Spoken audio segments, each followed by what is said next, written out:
آداب دوستوں، آج کا لفظ ہے رغبت۔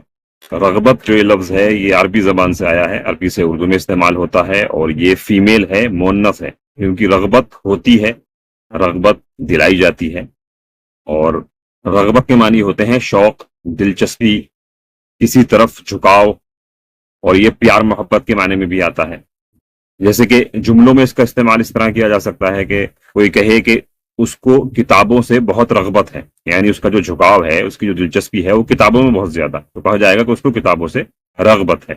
یا کوئی شخص یہ کہے کہ مجھے اب دنیا میں رغبت نہیں رہی، یعنی اب دنیا سے دلچسپی، دنیا کی طرف جھکاؤ میرا ختم ہو گیا ہے، تو دنیا سے رغبت نہیں رہی۔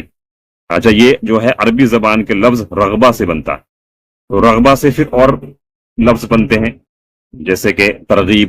ترغیب کا مطلب ہوتا ہے رغبت دلانا، کسی کو کسی طرف رغبت دلانا، توجہ دلانا۔ اور اسی سے پھر لفظ بنتا ہے راغب۔ راغب جو ہے یہ اسم فاعل ہے۔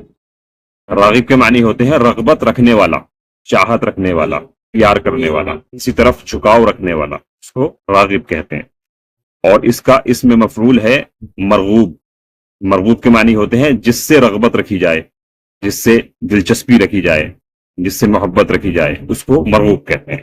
تو اس طرح سے یہ لفظ ایک دوسرے سے بنتے ہیں۔ ان کا اصل میں جو ہے لفظ کا مادہ دیکھا جاتا ہے، اس کا جو مادہ ہے وہ رے غین بے رغب ہے، اس سے یہ سارے لفظ نکلتے ہیں۔ تو یہ معنی ہوتے ہیں لفظ رغبت کے۔